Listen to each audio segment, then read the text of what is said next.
اب آگے اللہ سبحانہ تعالیٰ انبیاء کے واقعات بیان کریں گے.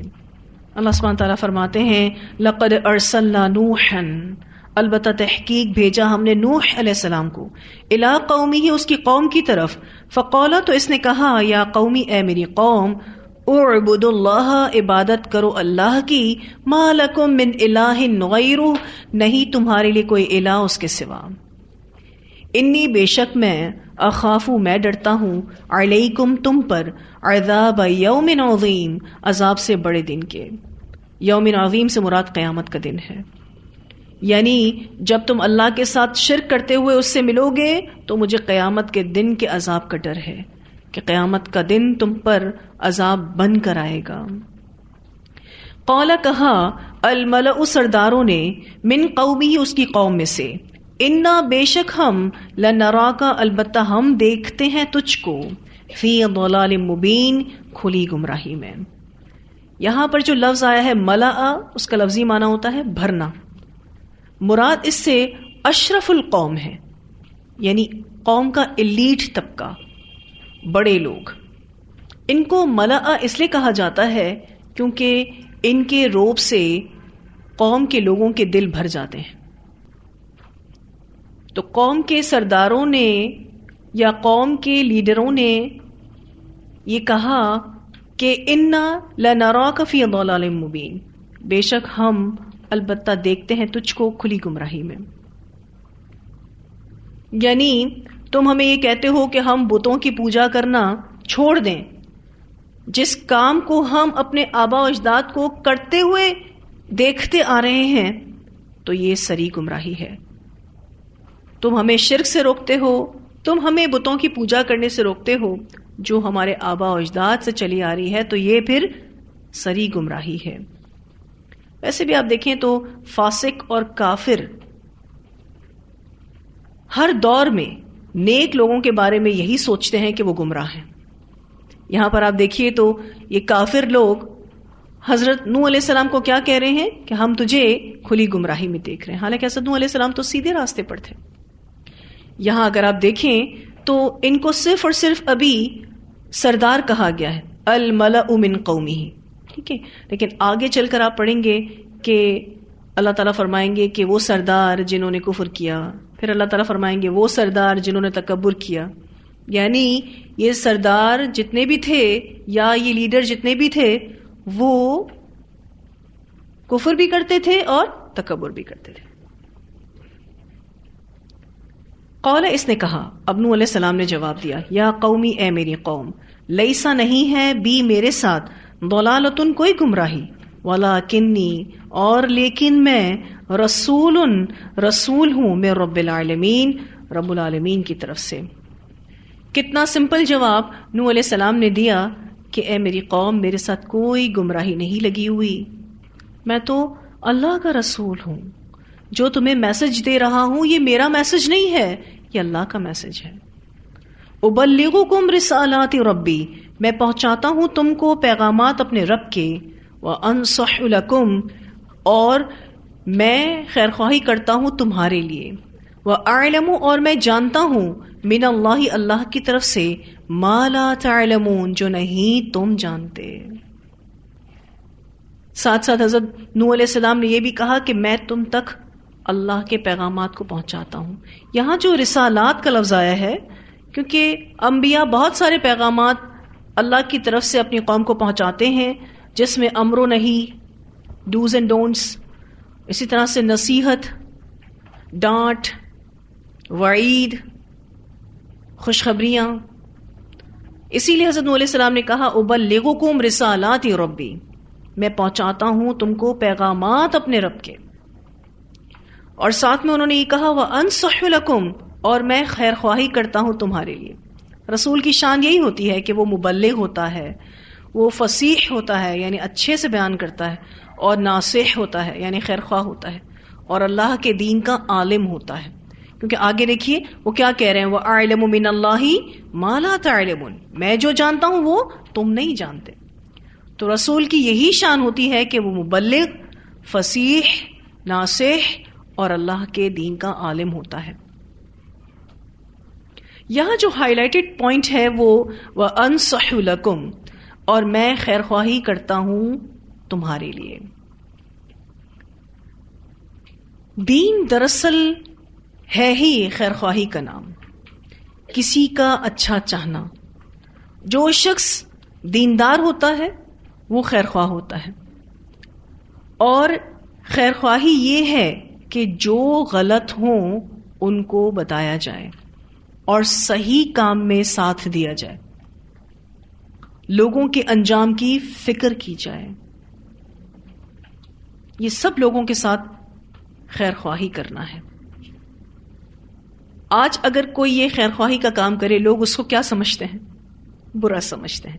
مثلا اگر کوئی غلط ہو، اس کو آپ بتائیں کہ یہ ٹھیک بات نہیں ہے اور صحیح بات یہ ہے، آپ اس کا غلط میں ساتھ نہ دیں، تو وہ کیا کہے گا آپ کو؟ وہ آپ کو اچھا تو نہیں کہے گا، وہ آپ کو برا کہے گا. ہر دور میں جن لوگوں نے بھی نصیحت کی ان کو لوگوں نے برا کہا. لوگوں کو نصیحت کبھی بھی اچھی نہیں لگتی، لیکن مومن ہمیشہ نصیحت سے فائدہ اٹھاتا ہے. اس کا ذکر قرآن پاک میں بھی آتا ہے کہ نصیحت مومنوں کو فائدہ دیتی ہے. نصیحت جب بھی سامنے آئے، خواہ بڑے کی طرف سے ہو، خواہ اولو الامر کی طرف سے ہو، خواہ چھوٹوں کی طرف سے ہو، اسے لے لینا چاہیے. اچھی بات ہمیشہ ہر کسی سے لے لینی چاہیے. اور یہ بڑا مشہور جملہ ہے کہ یہ مت دیکھو کہ کون کہہ رہا ہے، یہ دیکھو کہ کیا کہہ رہا ہے. تو خیر خواہی یہ ہے کہ آپ لوگوں کو درست بات بتائیں، اور جس کو نصیحت کی جائے اگر اس کو وہ بات بری بھی لگ جائے تو بھی اسے مان لینا چاہیے اور اس خیر خواہی کو قبول کر لینا چاہیے. ہمارے ہاں خیر خواہی لوگ اس بات کو سمجھتے ہیں کہ جی میں غلط میں ساتھ دوں تو یہ میرا خیر خواہ ہے، میں اس کی ہاں میں ہاں ملاؤں تو یہ میرا خیر خواہ ہے. یہ خیر خواہی نہیں ہے. جیسے کہ ابھی میں نے آپ سے ذکر کیا کہ دین دراصل ہے ہی خیر خواہی کا نام، تو یہ وہ والی خیر خواہی نہیں ہے جس میں آپ لوگوں کی ہاں میں ہاں ملائیں، ان کے غلط میں ساتھ دیں. یہ خیر خواہی نہیں ہے. خیر خواہی یہ ہے کہ جو غلط ہو اس کو بتایا جائے، بے شک احسن طریقے سے، اور صحیح کام میں ساتھ دینا خیر خواہی ہے. غلط کام میں ساتھ نہیں دینا چاہیے، اور لوگوں کے انجام کی فکر کرنی چاہیے. آج اگر آپ کسی کو ان کے انجام سے باخبر کریں، قیامت کے بارے میں بتائیں، تو بھی لوگ ناراض ہو جاتے ہیں، ان کے موڈ خراب ہو جاتے ہیں. وہ کہتے ہیں پتہ نہیں تم کیسے خیر خواہ ہو، تو انبیاء کا بھی تو یہی کام تھا، حضرت نوح علیہ السلام بھی تو یہی بتا رہے تھے. او عجبتم، کیا بھلا تعجب ہوا تم کو، ان جاءکم، کہ آئی تمہارے پاس، ذکر، ایک نصیحت، من ربکم، تمہارے رب کی طرف سے، علی رجل، اوپر ایک شخص کے، منکم، تمہیں میں سے، لینذرکم، تاکہ وہ خبردار کرے تم کو، ولتتقوا، اور تاکہ تم پرہیزگار ہو جاؤ، ولعلکم، اور تاکہ تم ترحمون، تم رحم کیے جاؤ. ایکچولی ان کا اعتراض یہ تھا کہ تم ہمارے ہی جیسے آدمی ہو کر اللہ کے رسول کیسے ہو سکتے ہو. تو حضرت نوح علیہ السلام نے ان سے کہا کہ تمہیں اس بات پر حیرت ہو رہی ہے کہ تمہارے پاس ذکر تمہارے رب کی طرف سے تمہیں میں سے کسی ایک شخص پر آ گیا ہے، تمہیں میں سے کسی ایک شخص کو رسول بنا دیا گیا ہے. اور اس کا جواب اللہ تعالیٰ نے قرآن میں دے دیا ہے کہ انسانوں کی ہدایت کا اس کے سوا کوئی ذریعہ ہی ممکن نہیں کہ انہی میں سے ایک رسول مبعوث کیا جائے جو انہیں انہی کی زبان میں اللہ کا پیغام پہنچا سکے. جب مشرکین مکہ یہ کہتے تھے کہ کوئی فرشتہ کیوں نہیں نازل ہو گیا ایز رسول، تو اللہ تعالیٰ نے اس وقت بھی یہ جواب دیا تھا کہ انسانوں کے لیے انسان ہی سوٹیبل ہیں ایز دائی دین، اور وہ انسان جو انہی جیسی زبان بولتا ہو تاکہ اللہ تعالیٰ کا پیغام وہ اچھے سے سمجھ سکیں، اس کو پریکٹس کر سکیں، اور ایز ہیومن بینگ ان کے سامنے ایک ایگزامپل ہو، ایک انسان کی مثال پریکٹسنگ مسلم کی شکل میں ان کے سامنے ہو. اب اگر کوئی فرشتہ نبی بنا کر بھیج دیا جاتا تو لوگ یہ کہہ کر چھوٹ جاتے کہ اللہ تعالیٰ یہ تو فرشتہ تھا، یہ تو سب کچھ کر سکتا تھا. ہم تو انسان تھے، چونکہ ہماری تخلیق الگ ہے، ہم الگ مخلوق ہیں، تو ہم پھر اس جیسا عمل کیسے کر سکتے ہیں؟ تو انسانوں کی ہدایت کے لیے اس کے سوا کوئی ذریعہ ممکن ہی نہیں کہ انہی میں سے ایک رسول مبعوث کیا جائے جو انہی کی زبان میں انہیں اللہ کا پیغام پہنچا سکے۔ اور ان کا اعتراض تھا کہ تم ہمارے جیسے ہو، ہم تمہیں کیسے رسول مان لیں؟ اور پھر آیت کے آخری حصے میں انبیاء کے آنے کا مقصد بھی بیان کیا گیا، اور وہ کیا ہے؟ لِيُنذِرَكُمْ وَلِتَتَّقُوا وَلَعَلَّكُمْ تُرْحَمُونَ، تاکہ وہ خبردار کرے تم کو، اور تاکہ تم پرہیزگار ہو جاؤ، اور تاکہ تم رحم کیے جاؤ۔ یہ انبیاء کے آنے کا مقصد ہے کہ وہ ڈرائیں، لوگوں کو تقوی کی طرف لے کر آئیں، اور لوگوں کو اللہ کی رحمت کی طرف لے کر آئیں۔ فَكَذَّبُوهُ، تو انہوں نے جھٹلا دیا اس کو، فَأَنجَيْنَاهُ، تو ہم نے نجات دی اس کو، وَالَّذِينَ، اور ان لوگوں کو، مَعَهُ، جو اس کے ساتھ تھے، فِي الْفُلْكِ، کشتی میں۔ یہ کشتی بنائی تھی حضرت نوح علیہ السلام نے اللہ ہی کے حکم سے۔ اس کشتی میں اللہ تعالیٰ نے ان کو حکم دیا تھا کہ ان لوگوں کو سوار کر لیں کہ جو آپ پر ایمان لائیں۔ تو اللہ تعالیٰ فرماتے ہیں تو سب نے ان کو جھٹلا دیا۔ اللہ تعالیٰ نے ان کو بچا لیا، کن کو؟ نوح علیہ السلام کو، اور ان لوگوں کو بھی بچا لیا جو ان کے ساتھ تھے، یعنی جو ان پر ایمان لائے تھے۔ کیسے بچایا؟ فی الفلک، کشتی میں بٹھا کر، کیونکہ اللہ تعالیٰ نے اس قوم کی طرف طوفان بھیجا تھا، جس کو آپ طوفان نوح کے نام سے جانتے ہیں۔ ساری کی ساری قوم غرق کر دی گئی، جس کا ذکر اللہ تعالیٰ فرماتے ہیں وَغَرَقْنَا، اور غرق کر دیا ہم نے الذین، ان لوگوں کو، کذبوا، جنہوں نے جھٹلایا، بِآیاتنا، ہماری آیات کو، انہم، بے شک وہ، کانو، تھے، قومن، لوگ، عمین، اندھے۔ ایک تو انہوں نے اللہ کی آیات کو جھٹلایا، اور وہ تھے ہی اندھے لوگ۔ عمین مانوی اندھا مراد ہے، یعنی یہ دل کے اندھے لوگ تھے، یہ آنکھوں سے اندھے نہیں تھے۔ پیغمبروں کی زبان سے جو سچائی نکل رہی تھی وہ ان کو نظر نہیں آئی، یہ دل کے اندھے لوگ تھے۔ یہاں حضرت نوح علیہ السلام کا مختصراً قصہ ختم ہوا۔ اب ہم ان آیات کو شروع سے دیکھیں گے۔ دیکھیں، اس واقعے سے پہلے جو آیات نازل ہوئیں اس میں ہدایت الہی اور اس کی برکات سے فائدہ اٹھانے یا نہ اٹھانے میں لوگوں کی دو قسموں کا ذکر کیا گیا۔ ایک وہ جو پاکیزہ فطرت تھے، اللہ کی ہدایت کو قبول کر گئے، اس کی برکتوں سے خود بھی فائدہ اٹھایا اور دوسروں تک بھی ان برکتوں کو پہنچایا۔ ان کے علم اور عمل سے انہوں نے خود بھی فائدہ اٹھایا، اور ان کے علم اور عمل سے دوسروں نے بھی فائدہ اٹھایا۔ دوسرے وہ لوگ جو شریر لوگ ہوتے ہیں اور بد فطرت لوگ ہوتے ہیں، گمراہ لوگ ہوتے ہیں، انہوں نے اللہ تعالیٰ کی اس ہدایت کو قبول نہیں کیا، اور وہ خود بھی برباد ہوئے، اور جو لوگ بھی ان کی صحبت اختیار کر گئے وہ بھی برباد ہوئے۔ اب اللہ تعالیٰ ان آیات میں حضرت نوح علیہ السلام کا واقعہ بیان کر رہے ہیں۔ انبیاء کا ذکر کر کے اللہ تعالیٰ یہ بتانا چاہتے ہیں کہ ان کی دعوت و تبلیغ سے بھی لوگ دو حصوں میں بٹ گئے، ایک وہ جو ہدایت پر آ گئے، دوسرے وہ جو گمراہی میں پڑ گئے۔ تو اس رکوع سے التذکیر بایام اللہ کے سلسلے کا آغاز ہو رہا ہے۔ التذکیر بایام اللہ کا مطلب ہوتا ہے اللہ کے دنوں کا بیان کرنا، جس کا معنی یہ ہے کہ پچھلی اقوام کے واقعات بیان کرنا، جس کا مقصد کیا ہوتا ہے؟ آنے والے لوگوں کو نصیحت کرنا۔ تو اس رکوع سے التذکیر بایام اللہ کا سلسلہ شروع ہو رہا ہے، اور سورت کا بہت بڑا حصہ انبیاء کی خبروں پر مشتمل ہے۔ یعنی آنورڈز آپ جتنی بھی آگے آیتیں پڑھیں گے، کافی ساری آیتیں کس چیز پر مشتمل ہیں؟ انبیاء کے واقعات پر۔ قرآن میں جہاں کہیں بھی نبیوں کا ذکر آتا ہے، اس کا مقصد ان کی سیرت کے پہلوؤں کو نمایاں کرنا ہوتا ہے، مثلاً ان کے مقام اور مرتبے کو، ان کے تقوی کو، ان کی استقامت وغیرہ کو۔ یعنی انبیاء کی جو پرسنالٹی ہوتی ہے اس کو ہائی لائٹ کیا جاتا ہے کہ وہ کتنے نیکوکار لوگ تھے، تاکہ لوگ ان کی اس سیرت کے پہلو سے سبق سیکھیں۔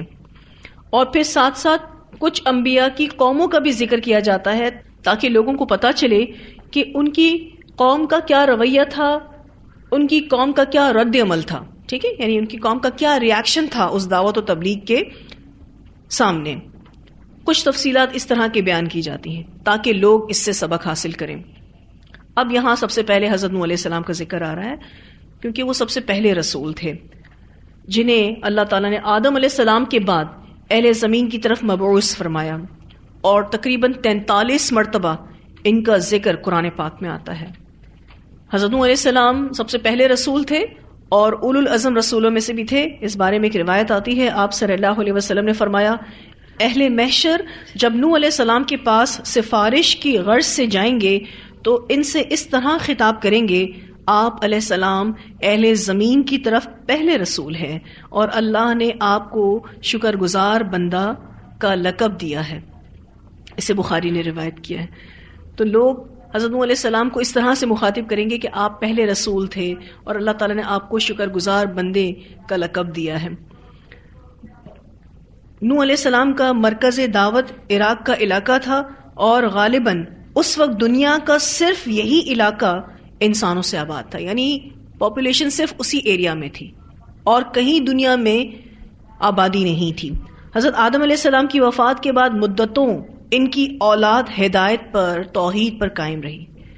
پھر دھیرے دھیرے ان کے اندر بگاڑ آنا شروع ہوا اور یہ قوم شرک میں مبتلا ہوئی، اور کہا جاتا ہے کہ آدم علیہ السلام سے کوئی 2000 سال کے بعد حضرت نوح علیہ السلام کو اللہ تعالیٰ نے مبعوث فرمایا، یعنی آفٹر 2000 years حضرت نوح علیہ السلام بھیجے گئے. واللہ اعلم، اللہ تعالیٰ بہتر جانتے ہیں، لیکن مورخین یہی کہتے ہیں کہ تقریباً 2000 سال کا وقفہ گزرا حضرت آدم کے بعد اور حضرت نوح علیہ السلام بھیجے گئے.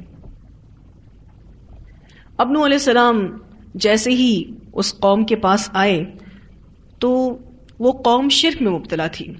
ہوا کچھ یوں تھا کہ نوح علیہ السلام کی بعثت سے پہلے جب اس قوم کے چند نیک لوگ فوت ہو گئے تو انہوں نے شیطان کی ترغیب پر ان کے مجسمے بنا کر انہیں ان کی مجالس میں جہاں وہ بیٹھا کرتے تھے نصب کر دیا. کہا جاتا ہے کہ 5 نیک بزرگ فوت ہوئے تھے نوح علیہ السلام کے زمانے میں. اب لوگوں نے ان نیک لوگوں کی قبروں پر وزٹ کرنا شروع کیا. اچھے نیک لوگ تھے تو لوگ ان کو یاد کرتے تھے. پھر ان نیک لوگوں کی قبروں کو انہوں نے مسجدیں بنا لیا. پھر وہاں بیٹھ کر کتنا ٹائم گزار سکتے تھے. شیطان نے کہا کہ اب روز روز کیسے یہاں آؤ گے، ان کی تصویریں بنا لو اور اپنے گھروں میں لگا لو. پھر لوگوں نے ان کی تصویریں بنا لی اور اپنے گھروں میں لگا لی. پھر جیسے جیسے ٹائم گزرا ان کے مجسمے بن گئے، اور پھر کچھ اور مدت گزری تو ان مجسموں کی پوجا پاٹ شروع ہو گئی. اور جب یہ معاملہ شدت اختیار کر گیا تو اللہ تعالیٰ نے نوح علیہ السلام کو مبعوث فرمایا تاکہ وہ ان کے اس شرک کی اصلاح کر سکیں، ایک اللہ کی عبادت کی دعوت دے سکیں. اس بارے میں ایک روایت بھی آتی ہے، جیسا کہ میں نے آپ سے بھی ذکر کیا، کہ نوح علیہ السلام مشرک قوم کی طرف بھیجے گئے. سیدنا عبداللہ بن عباس رضی اللہ تعالیٰ عنہما بیان کرتے ہیں کہ سورہ نوح میں مذکور بت، آپ جب انشاءاللہ سورہ نوح پڑھیں گے تو اس میں کچھ بتوں کے نام لیے گئے ہیں، جس میں ود، سواع، یغوث، یعوق اور نصر قوم نوح کے نیک لوگوں کے نام تھے. یہ وہ 5 بزرگ تھے نیک جو حضرت نوح علیہ السلام کی قوم کے تھے. جب وہ فوت ہو گئے تو شیطان نے قوم کے دلوں میں یہ بات ڈالی کہ ان کی مجالس میں جن میں وہ بیٹھا کرتے تھے ان کے مجسمے نصب کر دو اور ان کے نام پر ان کے نام رکھ دو. انہوں نے ایسے ہی کیا اور ان کی عبادت نہیں کی جاتی تھی، یہاں تک کہ جب وہ نسل فوت ہو گئی، جب مجسمے بنا کر رکھے گئے تھے کہ یہ ود کا مجسمہ ہے، یہ سواع کا ہے، یہ یغوث کا ہے، یہ یعوق کا ہے اور یہ نصر کا ہے. یہ نسل زندہ تھی جب تک، اس وقت تک ان بتوں کی پوجا نہیں ہوتی تھی. جب یہ نسل فوت ہو گئی اور علم مٹ گیا تو ان کی عبادت شروع ہو گئی. اسے بخاری نے روایت کیا ہے. اب آپ دیکھیں تو اس حدیث میں واضح طور پہ پتہ چل رہا ہے کہ شرک کیسے دھیرے دھیرے اس قوم میں داخل ہوا.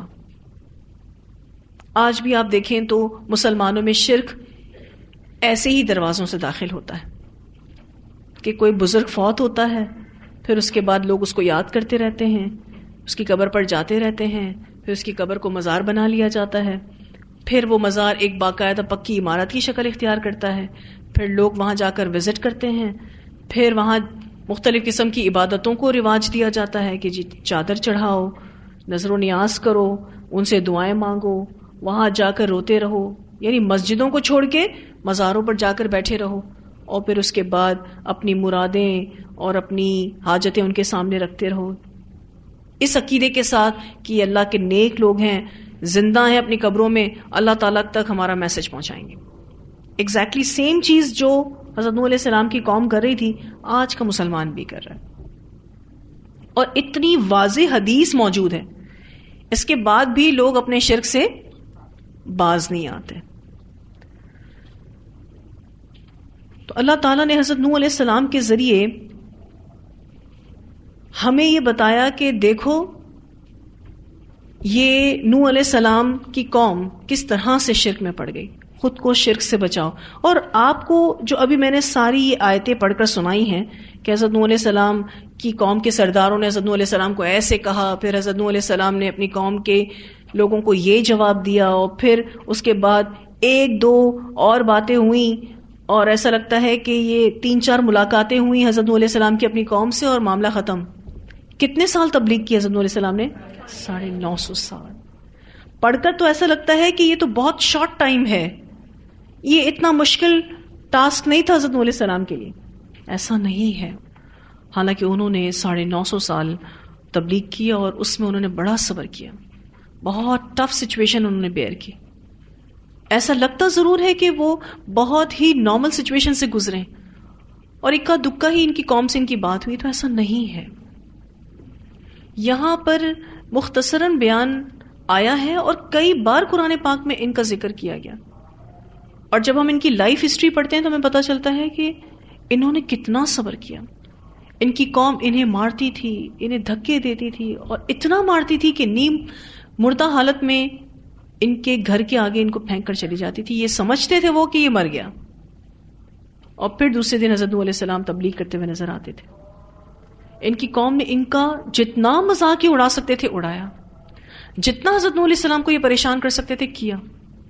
تو ہر دور میں ایسا ہوتا رہا ہے کہ جو بھی حق بات کرتا ہے لوگ اس کا یہی حال کرتے ہیں، اور جو ناحق ہوتے ہیں وہ سر چڑھ کر بولتے ہیں، لیکن انجام بالخیر کن کے ساتھ ہے؟ جو حق کا ساتھ دینے والے ہیں، جو حق بات کرنے والے ہیں۔ وقتی طور پر ان کو نقصان ضرور ہوتا ہے، لیکن وہ نقصان اللہ تعالیٰ ختم کر دیتا ہے، اور ابدی فائدے کے مستحق پھر یہی لوگ ہوتے ہیں۔ کیا ایسی چیز تھی حضرت نوح علیہ السلام کے اندر کہ وہ اتنے تانوں کے بعد، اتنی تکلیفوں کے بعد بھی اللہ کا پیغام پہنچاتے تھے؟ یہاں جو یہ کہہ رہے ہیں نا، وَأَنصَحُ لَكُمْ، اور میں خیر خواہی کرتا ہوں تمہارے لیے، یہ وہ جذبہ تھا جس کے بیسس پر وہ اتنی تکلیفوں کے باوجود بھی اللہ کا پیغام پہنچانے سے نہیں رکے۔ انہوں نے خیر خواہی کی جتنی وہ کر سکے۔ 950 سال کی تبلیغ میں ایک روایت میں آتا ہے کہ 40 لوگ صرف ان پر ایمان لائے، اور ایک روایت میں آتا ہے کہ 70 یا 80 کے درمیان لوگ ان پر ایمان لائے۔ کتنی ایفرٹس کی، اپنی زندگی کے کتنے سال لگا دیے، اور ریزلٹس کیا آئے؟ اس سے آپ لوگوں کی سرکشی کا اندازہ لگا سکتے ہیں۔ اس کے بعد اللہ تعالیٰ کتنے ناراض ہوئے، اور اللہ کا عذاب کیسا آیا، کیسا طوفان نوح بھیجا اللہ تعالیٰ نے، سب کو غرق کر دیا، کوئی نہیں بچا سوائے ان لوگوں کے جو اس کشتی میں سوار تھے۔ اس سے بھی یہ بات سمجھ میں آتی ہے کہ جب اللہ کا عذاب آتا ہے تو پھر اللہ تعالیٰ نہیں چھوڑتا، اور یہ تو دنیاوی عذاب ہے، اس کی وہ سینسٹیوٹی ہے ہی نہیں جو آخرت کے عذاب کی ہوگی، وہ تو باقی ہے۔ یہ دنیا میں بھی مارے گئے، برباد ہو گئے، ذلیل و رسوا ہوئے۔ قرآن میں آج ان کو برے ناموں سے پہچانا جاتا ہے، برے ناموں سے یاد کیا جاتا ہے، اور کل قیامت کے دن کا عذاب تو اپنی جگہ کھڑا ہے۔ اور میں جب ان کے بارے میں پڑھ رہی تھی، حضرت نوح علیہ السلام کے بارے میں کل اس تفسیر کو جب تیار کر رہی تھی، میں سوچ رہی تھی کہ اس درجے کی خیر خواہی چاہیے، اگر میں دین کا کام کرنا چاہتی ہوں تو مجھے اس درجے کی خیر خواہی اپنے اندر لانی ہوگی کہ کوئی جتنی بھی باتیں سنا دے، ہم نے اللہ کا پیغام پہنچانا ہے. کوئی کتنا بھی ہمیں رسوا کرنے کی کوشش کرے، ہم نے اللہ کا پیغام پہنچانا ہے. اس بات کو سوچتے ہوئے کہ عزت اور ذلت تو اللہ کے ہاتھ میں ہے، کوئی ہمیں ذلیل نہیں کر سکتا، کوئی ہمیں عزت نہیں دے سکتا. یہ دونوں پیمانے اللہ کے پاس ہیں. اور حق کا ساتھ دینا ہے، کبھی غلط کا ساتھ نہیں دینا. یہ اصول بنا لیا میں نے اپنے لیے کہ کبھی ناحق کا ساتھ نہیں دینا، چاہے وہ میری سگی اولاد ہی کیوں نہ ہو، چاہے وہ کوئی قریبی دوست ہی کیوں نہ ہو. دینا ہے ساتھ تو صرف اور صرف اللہ کے دین کا، حق بات کا. اور اگر کوئی قریبی بھی ہو اور اس بات میں انسان کا دل چاہے کہ ہاں اتنا قریبی ہے اس لیے اس کا ہم غلط میں ساتھ دے دیں، تو یہ ڈبل سٹینڈرڈ کے ساتھ زندگی گزارنا ہے. تو حق کا ہی ساتھ دینا ہے، غلط میں کبھی کسی کا ساتھ نہیں دینا، چاہے کوئی کتنا ہی قریبی کیوں نہ ہو. کیونکہ یہ بھی ہمارا امتحان ہوتا ہے. جب ہم غلط کسی غیر کی طرف سے دیکھیں تو ہم بڑے آرام سے کہہ دیتے ہیں یہ تو غلط ہے، ایسا نہیں ہونا چاہیے. اور جب کسی اپنے کی طرف سے غلط دیکھتے ہیں تو ہم چہرہ گھما لیتے ہیں اور ہم کہتے ہیں کہ غلط تو سبھی کرتے ہیں، اس نے بھی کر لیا تو کیا ہو گیا، کیونکہ میری اولاد ہے نا، میں کیسے اس کو غلط بولوں، کیونکہ میرا بھائی ہے، میری بہن ہے، میں اس کو غلط کیسے بولوں، کیسے کہہ دوں میں تمہارا غلط میں ساتھ نہیں دے سکتی، کیسے؟ وہ تو مجھ سے ناراض ہو جائے گا، پھر میں تو بری بن جاؤں گی، پھر میرے لیے تو لوگ جانے کیا کیا باتیں کرنا شروع کر دیں گے. یہ وہ وقت ہوتا ہے جس وقت آپ کو فیصلہ کرنا ہوتا ہے کہ آپ کس کا ساتھ دیں گے. وہ فیصلہ بہت مشکل ہوتا ہے، لیکن اگر ہم نے اللہ کی توفیق کے ساتھ حق کا ساتھ دے دیا نا تو اس کی برکتیں بھی ایسی ہی دیکھیں گے. لیکن ذرا سا بھی کمپرومائز اگر دین کے ساتھ کر لیا نا تو برباد بھی ایسے ہی ہوں گے، رسوا بھی ایسے ہی ہوں گے، دنیا والآخرہ، دنیا میں بھی اور آخرت میں بھی. بہت اہم میسج کے ساتھ آج میں یہاں تفسیر کو روک رہی ہوں. وقت چونکہ ختم ہو گیا، ہم اس لیسن کو کمپلیٹ نہیں کر سکیں گے. انشاءاللہ زندگی رہی تو اس کو اگلی کلاس میں مکمل کریں گے. اتنی آیات کی ہم تلاوت سن لیتے ہیں. وَهُوَ الَّذِي يُرْسِلُ الرِّيَاحَ بُشْرًا بَيْنَ يَدَيْ رَحْمَتِهِ حَتَّى إِذَا أَقَلَّتْ سَحَابًا ثِقَالًا سُقْنَاهُ حَتَّى إِذَا أَقَلَّتْ سَحَابًا ثِقَالًا سُقْنَاهُ لِبَلَدٍ مَيِّتٍ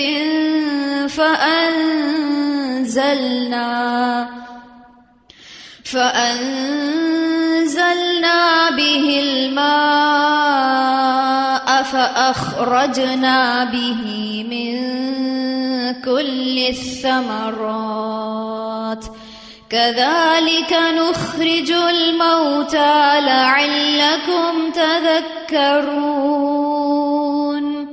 كذلك نخرج الموتى لعلكم تذكرون والبلد الطيب يخرج نباته بإذن ربه والذي خبث لا يخرج إلا نكدا كذلك نصرف الآيات لقوم يشكرون لقد أرسلنا نوحا إلى قومه فقال يا قوم اعبدوا الله ما لكم من إله غيره إني أخاف أخاف عليكم عذاب يوم عظيم قال الملأ من قومه إنا لنراك في ضلال مبين قال يا قوم ليس بي ضلالة ولكني رسول من رب العالمين أبلغكم رسالات ربي وأنصح لكم وأعلم من الله ما لا تعلمون أوعجبتم أن جاءكم ذكر من ربكم على رجل منكم لينذركم ولتتقوا ولعلكم ترحمون فكذبوه فأنجيناه والذين معه في الفلك وأغرقنا الذين كذبوا بآياتنا إنهم كانوا قوما عمين. سورۃ الاعراف مکی صورت ہے، اور مکی صورت میں اللہ سبحانہ تعالیٰ مکہ والوں کو توحید کا پیغام دیتے ہیں. پھر آپ دیکھتے ہیں کہ اللہ سبحانہ تعالیٰ ان صورتوں میں اکثر انبیاء کے قصے بیان کرتے ہیں، تو اس میں بھی توحید کا پیغام چھپا ہوتا ہے. اور ان واقعات کے ذریعے اللہ تعالیٰ مشرکین مکہ کو وارن بھی کر رہے ہوتے ہیں کہ اگر تم نہیں مانو گے، اور مشرکین مکہ جیسے ہر شخص کو تنبیہ کر رہے ہوتے ہیں کہ اگر تم نہیں مانو گے تو تمہارا حال بھی اس قوم کی طرح ہو جائے گا. پھر یہ آیات نبی اکرم صلی اللہ علیہ وسلم کے دل کو جمانے کے لیے بھی اترتی تھی، آپ صلی اللہ علیہ وسلم کے تثبیت قلب کے لیے بھی اترتی تھی. آپ صلی اللہ علیہ وسلم کے دل کو یہ احساس دلایا جاتا تھا کہ ہر پیغام لانے والے کے ساتھ یہی کچھ ہوتا رہا. لوگوں نے ان کو تانے دیے، لوگوں نے ان کو جھوٹا کہا، لوگوں نے ان کی مخالفت کی، تو آپ اپنے دل کو پریشان نہ کریں. تو رسول اللہ صلی اللہ علیہ وسلم کے دل کو جمانے کے لیے، ان کے دل کی تسلی کے لیے یہ واقعات بیان کیے جاتے تھے کہ آپ اکیلے نہیں ہیں جو یہ مخالفتیں برداشت کر رہے ہیں. آپ سے پہلے جتنے بھی انبیاء آئے انہوں نے ان مخالفتوں کو برداشت کیا، ان کی قوم کی طرف سے ملنے والی اذیتوں کو برداشت کیا، اس پر صبر کیا.